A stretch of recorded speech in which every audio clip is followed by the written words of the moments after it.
Greetings, designers. Today we are going to start talking about planes and planar forms. As you remember from previous lectures, a plane is created when you have at least 3 points. You can have more points to create a plane as long as they're all on the same plane. Another way of saying it is that when you have 3 lines, when you connect 2 points, you get a line. So when you have 3 lines, you can also create a plane. Again, you could have more lines creating a plane as long as they were all lined up. So that's a sort of quick sort of reminder of that.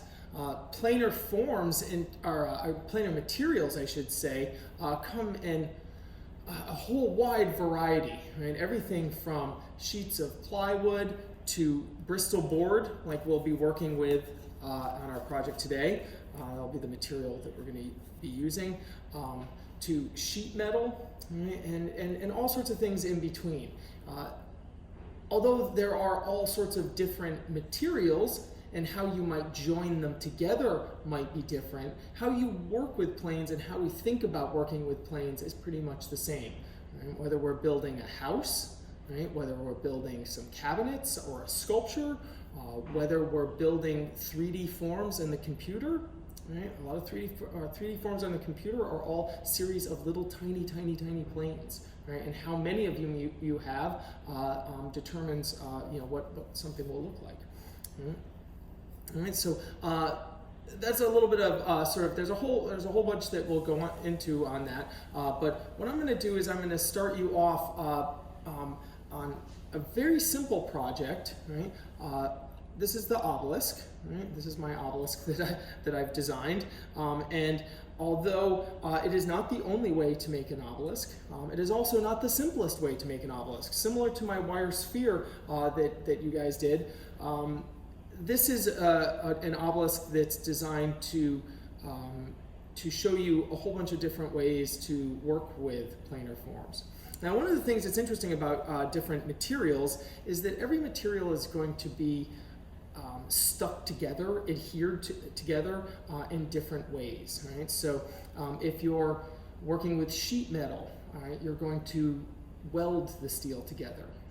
If you're working with plywood, you might use wood glue or screws to screw it together. If you're working with cardboard or Bristol board like this, you might use tape or hot glue.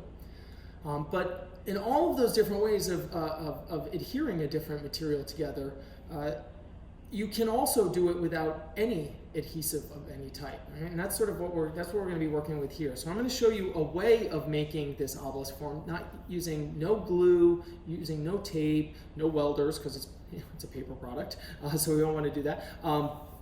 And hopefully this will sort of open up some ways of thinking. One of the other things that I really like about this obelisk is that not only does it show you using how to use the planes to create internal structure, that gives it strength. This is a really strong form, but it also shows you how you can imply plane. So even though there's these spaces here, and we could cover these up if we wanted, but there's an implied plane. So it shows how to use actual physical plane, but then also how to imply plane in other ways, which is that's a very important art and design concept, is a sort of implied planes, implied lines, implied form, even implied space. So we work with that a lot. I do at least. Okay, so that's a little bit about the obelisk. Next I'd like to talk about the tools and the materials. We're going to need a pencil. For this project, you're going to want something like a mechanical pencil or a very sharp, very hard pencil, like an HB pencil, something like that, with a nice sharp point, because we're going to work on making really light lines. We don't want to be drawing with a 9B pencil all over this, or a Sharpie marker or something like that. So a simple pencil. You're going to need a ruler. Hopefully it's nice and clean. I had to spend some time cleaning this ruler because in my studio everything is covered with clay. So a nice clean ruler, metal ruler preferred, especially one with the cork on the back is better. And I'll explain that when I should demonstrate. This is the utility knife that I asked you to get at the beginning of the semester. Right? It doesn't matter what kind of utility knife if you have, it's be simple or anything like that. It is different from an X-Acto knife. Right? And an X-Acto knife can be good and useful for getting in and cleaning up some of this stuff. The X-Acto knife is also can be used to kind of clean up some of the edges if we don't get a good clean cut. But instead of that, I'm going to try to show you how to get a good clean cut. Not for this project, but sometimes also it's a little bit easier to cut this material or a material like this with a pair of scissors, but again, not for this particular project. Right? In addition to having, having the utility knife, you're also going to want to make sure that you have a really nice clean blade, right? A nice brand new blade. Utility blades like this are not that expensive, and the amount of extra work you will create for yourself if you are not using a sharp blade as opposed to using a sharp clean blade. All right, so do yourself a favor, and you might even check if you your utility blade, if you're new to using a tool like this, if it is seem like it's getting dull or you're starting to get little tears in your cuts, you can open it up and you can flip it around and there will be a clean part on the other side. In addition to that, many utility blades will have additional blades stored on the inside. Right? Okay. All right, so that's, and then the last, the material, all right, is the actual Bristol board.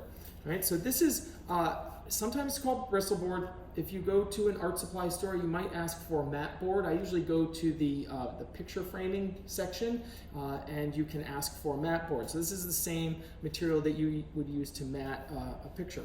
Right? It's nice and durable.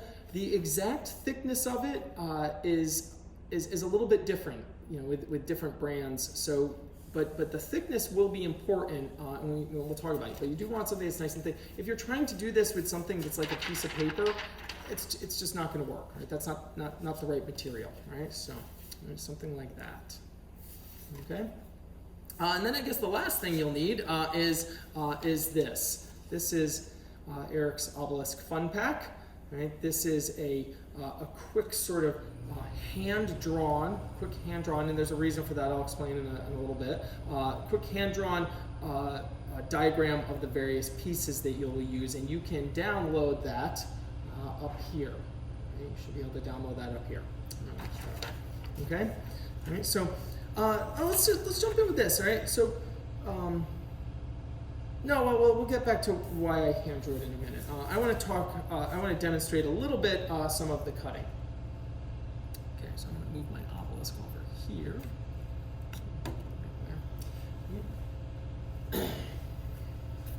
Hey, wait a minute, Eric. This isn't a drawing class.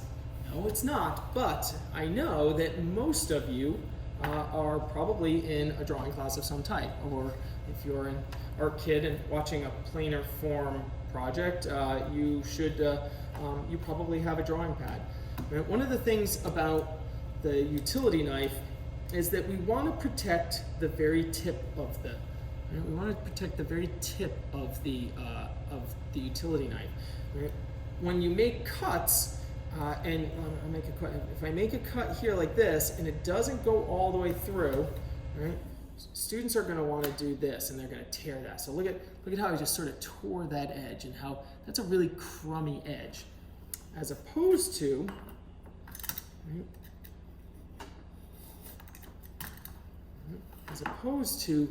That edge. Right? I hope you can see this in the video, right? Which is much neater and cleaner.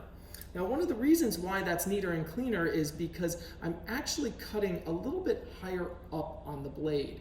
And what allows me to do that is by having a cutting board underneath.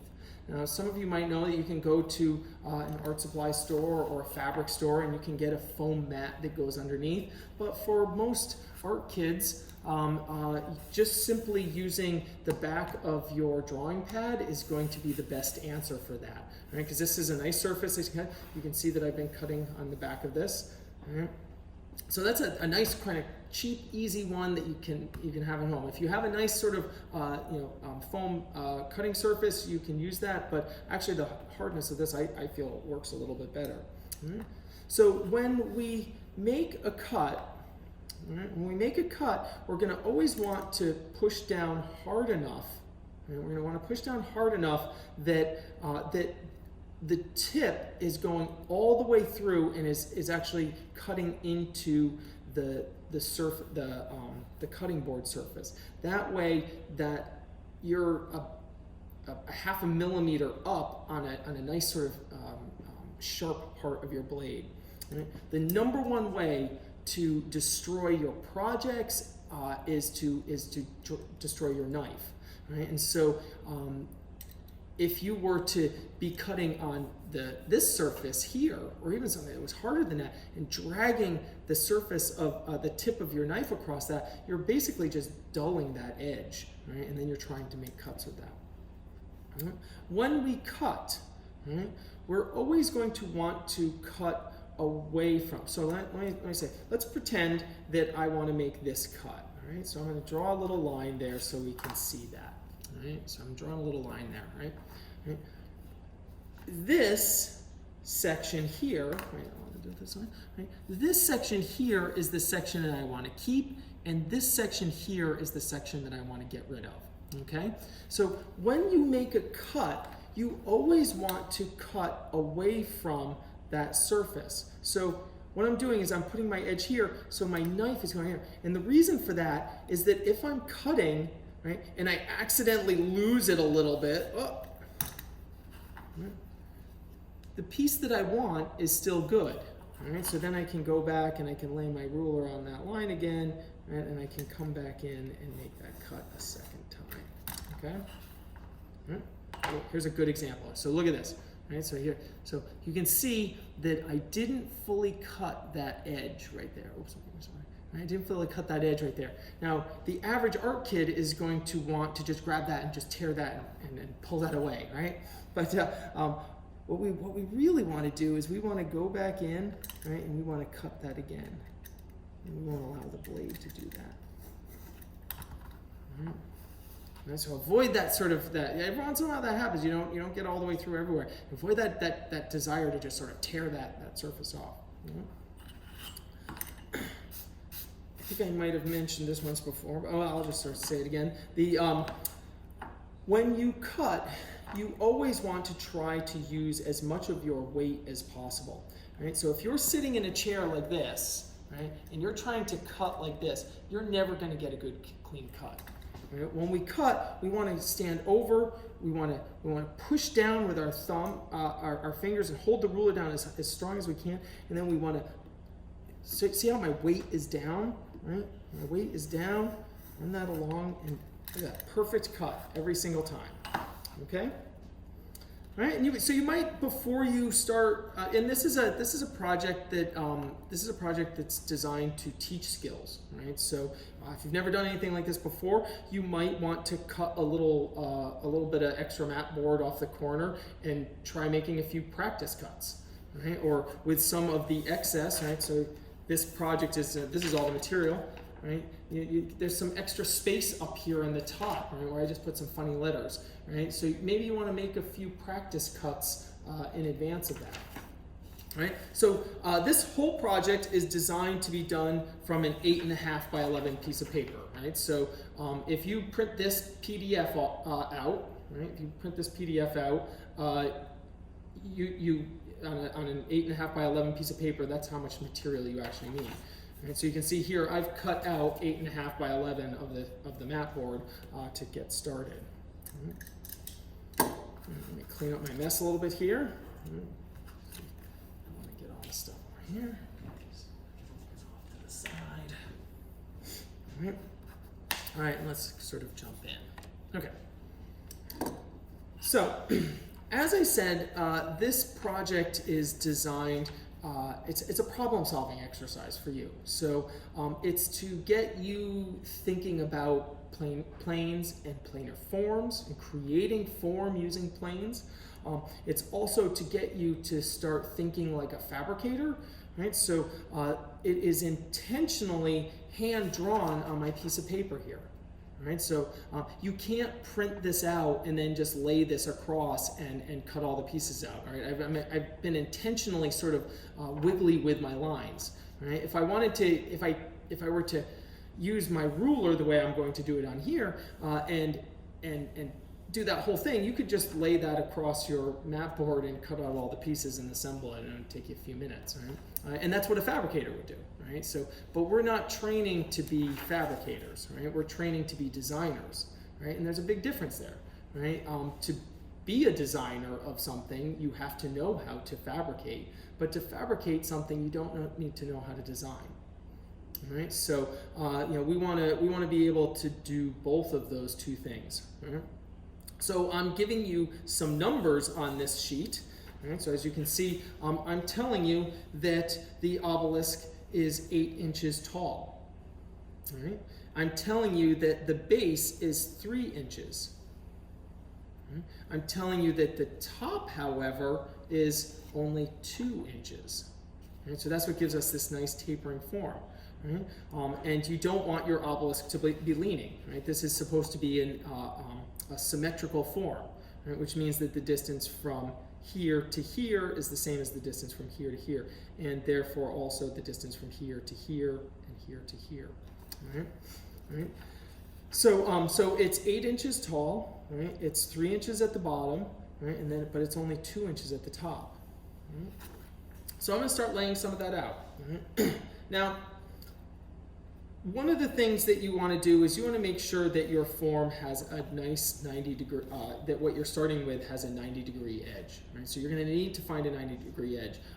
Maybe you have a square or a draftsman square or something like that, and that would be a good place to start. If you don't, another good place to sort of start would be to use the corner of something like this board. Right? So I've lined this. I already cut this piece out, so I know that it's it's square on either edge. But I'm using this as a test to make sure. I'm like, yes, that is square, because I know that this pad was cut in a machine that's going to make a perfect 90-degree angle. Okay, so that's a way that you can kind of use a corner. Right? You could also use a corner of a piece of paper. Right? That also nicely does that, and again, that sort of lines up just perfect. Right? All right. Why I'm saying that is that we want to start by coming off of one side of your page. Right? You might note if you're some bristle boards and mat boards have printing on the back, and so you might want to quickly check. You can, I don't know if you can see that. You probably can't see this in the video, but this side is a little bit whiter than this side. So that means this the top. For a form like this, it doesn't really matter. But you might check if it says, a company name on the back. You might want to avoid that spot so you don't have like the letter C like randomly in the middle of your thing. Right? All right. So what is this? Is this my solution? Oh yeah. So yeah, it's not quite as good as that side.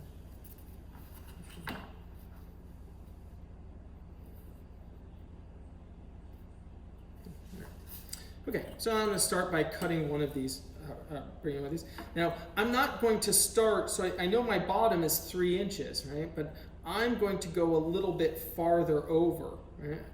And take the, so I'm going to go over to about just 3 1/8. I'm going to come up here, measure 3 1/8.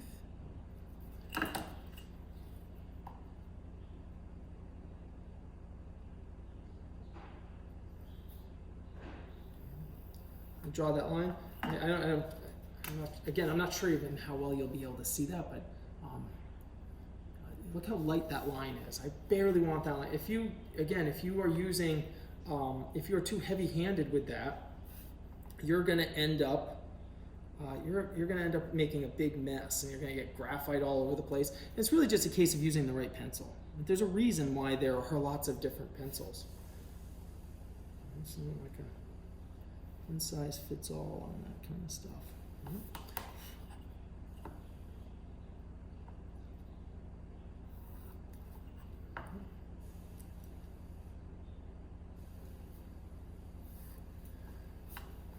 right. Now I'm going to, I'm just going to jump in and sort of do this. I'm going to allow you to kind of watch, but I'm not going to specifically explain everything that I'm doing. Right? Things that I'm going to be taking into account, though, are that, like I said, it's 3 on the bottom, it's 2 on the top, right? And then there's this other thing over here that clearly says that that is 90 degrees, right? That's a 90-degree angle, right? So there's some stuff that I want you to figure out there, right? So I want you to figure out some of those parts.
Okay, all right, so there you can see that.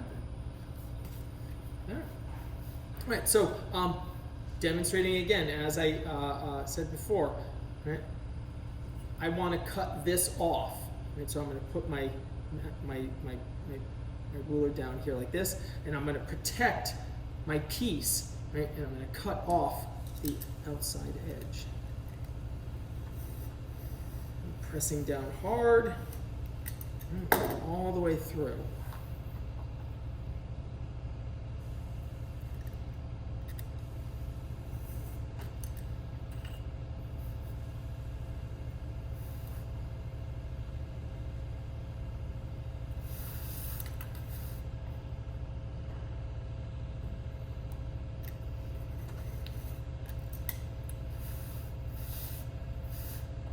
And as I'm spinning the cardboard around, or the mat board around, kind of released. Okay, and there's my obelisk. Hey, look at that! It looks just like this one. Okay. Okay, so there's one of those. Now, a couple different ways I could do this, right? I could just lay this down and use this piece as a template for the other piece, right? That's actually a legitimate way of making something, but I don't want to be drawing lines all over this and getting lines all over the outside. So I'm going to just go through the same process again. And you can watch me again try to sort of figure these sort of parts out.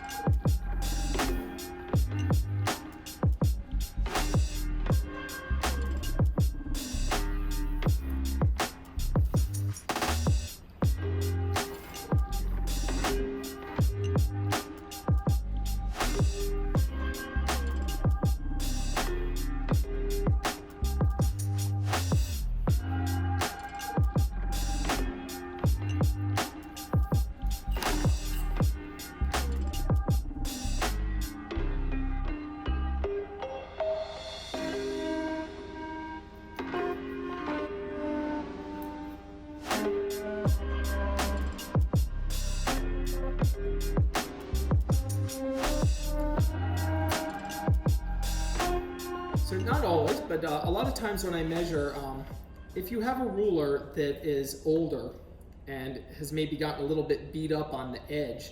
Right? It's a very common thing to start your measurement from the 1.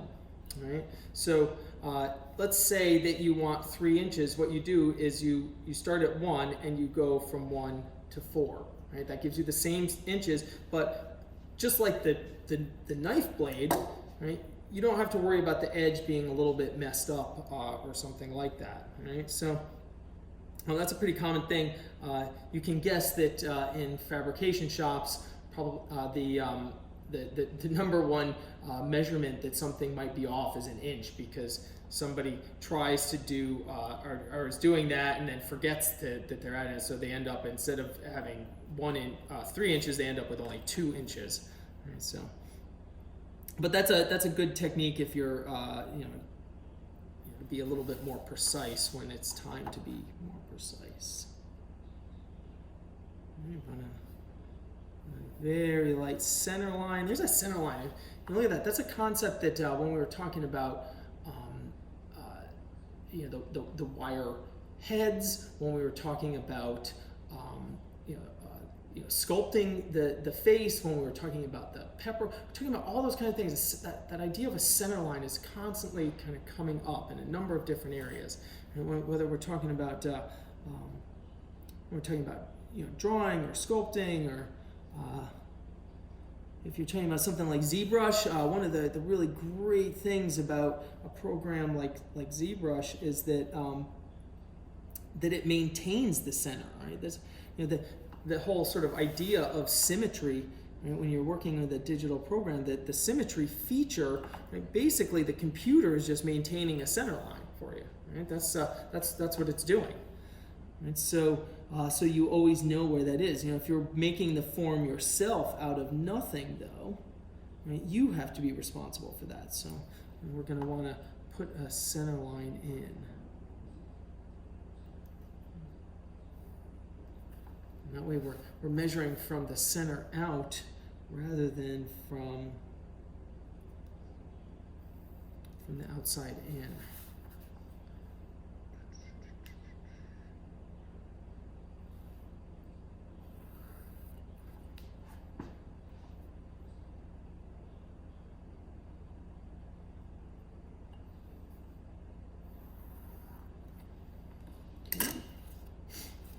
Now, before I do that, I could lay this on top and check. Do those line up?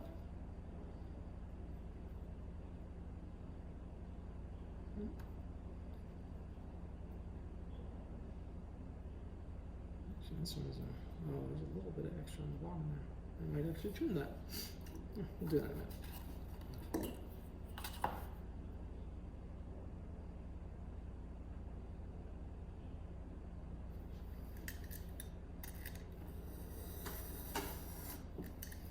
Now, another way, if you were fabricating something, that you might do something like this, is that you might have a harder template that you could lay over for cutting out various forms. And so that's a very common thing in different types of fabrication, is to use some form of a jig in order to make it so that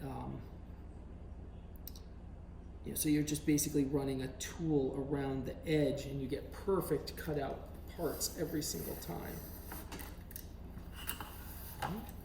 Right, so when I put the two of these together before, right, I don't know if you can notice this very well, but this one is a smidgy bit higher. So I'm going to go and I'm going to check my measurements. Right, and from the top of this to, that one's just a hair longer. Right, so I'm going to take that edge off the bottom, right? And again, if I hold it, I can.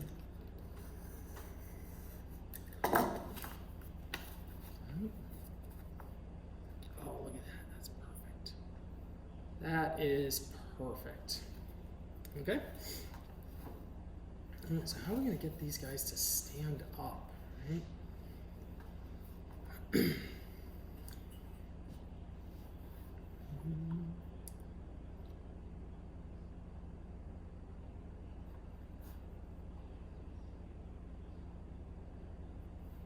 So this technique that we're going to be working with, right, is called slotting.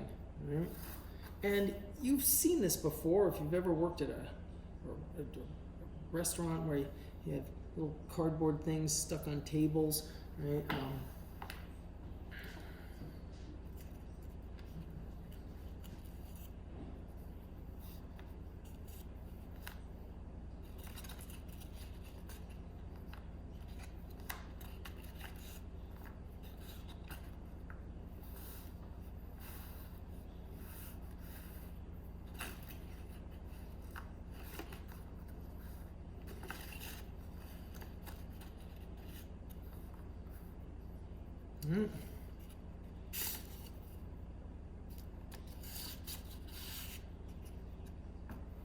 That's what we're going to be making here, right? So the, you know, if you've ever been to like a diner or something, and you'll see that you take two forms and you put them together like this, right? So before we do that, I'm going to demonstrate again another little sort of thing over here.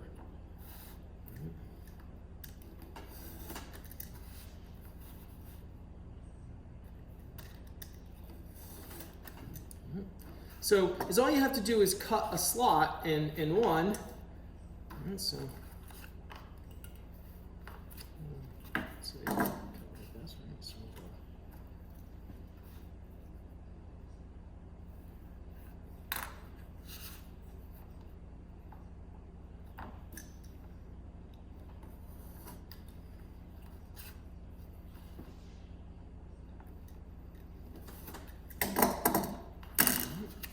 and then I'm going to try to put those together.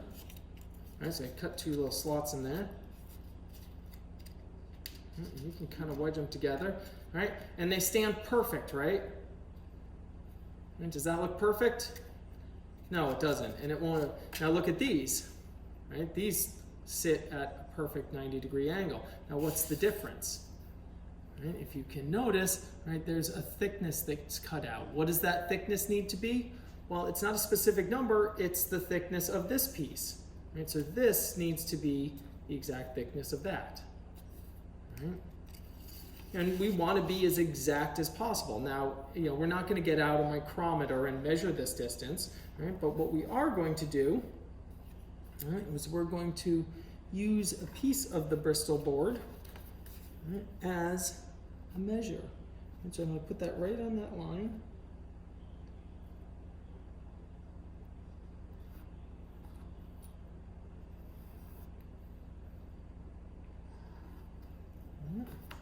I can very sort of lightly kind of draw that in. Not sure if you can see that. So now, when I make my cut, I got to be very careful with this because although I'm trying to cut away from my cut, right,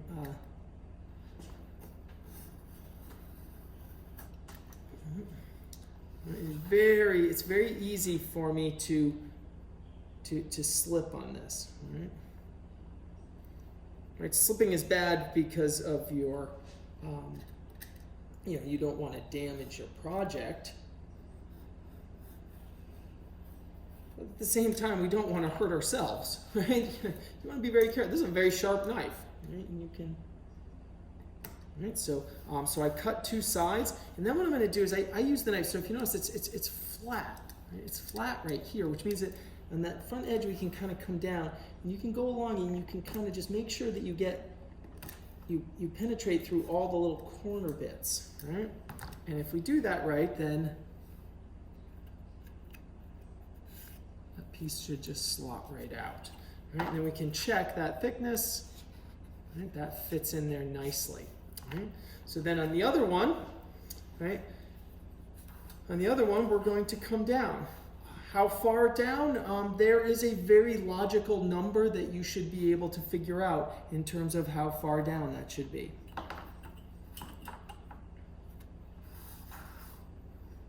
Use this again. Right up there.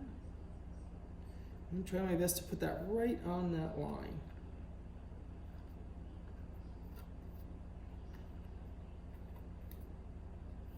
Really what I'm just trying to do is I'm trying to see the thickness, right? This is not an exact science at this tiny level, and you know, I'm not wearing my glasses, so you know, I'm not going to be, like I said, I'm not getting down to the micron level. However, if I was slotting together two large pieces of 3/4 inch plywood, I would set the table saw to be, to make those cuts exact for something that's much larger. Right? The mat board at this tiny sort of like, scale. This is like a scale for making like models and whatnot. Don't think that just because this is like a project. This is a really kind of great skill set for making all kinds of architectural models. I know that a lot of things are, most things are done fully digitally nowadays, but still there's something. People still make models. Right? And actual physical things still have a lot of merit, whether they're 3D printed or made by hand. Right? Look at that. Now what's really important with this, right, is that my bottom, right, look at how flat that is. Right? Those two pieces slot together perfectly. Right? We don't want to put our two pieces together and have one like this and one like this. Right? See, that's not right. And if we didn't cut enough of one side or the other, we could have that problem. Okay, so those, right, and I look at it nicely there.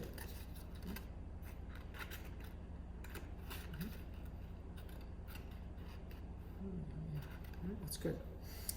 All right. Okay, so take this one apart. So now these fins, right? At this point, I'm going to stop demonstrating and I'm just going to talk a little bit because I am not going to tell you how to figure these out. Right? I'm not going to tell you how to figure them out. I want you to have the experience of figuring that out on your own. That is really what this assignment is really about. All right? So, these forms go on like this. What I'm going to tell you about is we want to make sure, in order to complete the form, right, that this point right here matches up with that edge, that this point matches up with this edge. So if you put the fin in and it's like this and this much is hanging out, right, that is not the way it's supposed to be. Right? It doesn't imply the form, right? It doesn't. It just sticks out. So from what it's telling us is that from this direction, the form comes out this far, but then when we turn it this way, it appears that it comes out only this far. So it's telling us two different answers, right? So is the form this wide here, or is the form that wide? Right? So we want to make sure that those points all line up. Right?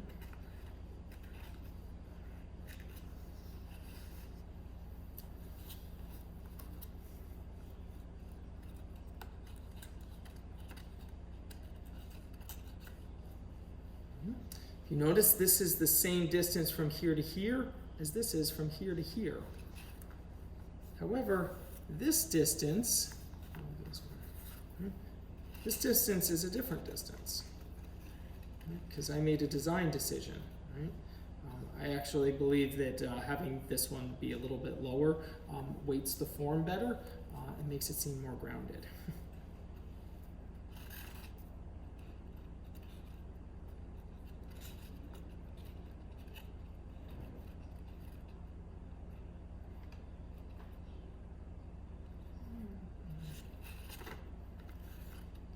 Custom fit all of these, so they actually sometimes they fit a little bit better on one side than they do on the other side because there are some subtle variations.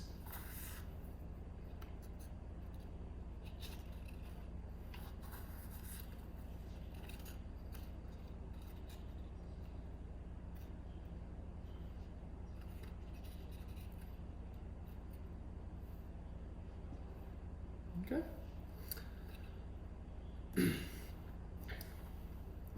The way to figure out the fins, right? The way to figure out the fins is to think about what you actually need them to be, right? So when you look at this form, right, there's some answers in here. You notice how I hand drew them out. It gives you a little bit of an indication of what you should be thinking about. But if you're custom fitting well, this piece here would go to the bottom. I drew them opposite. Right? So if you're custom fitting this to this space, right? What does this need to be in order to fit here?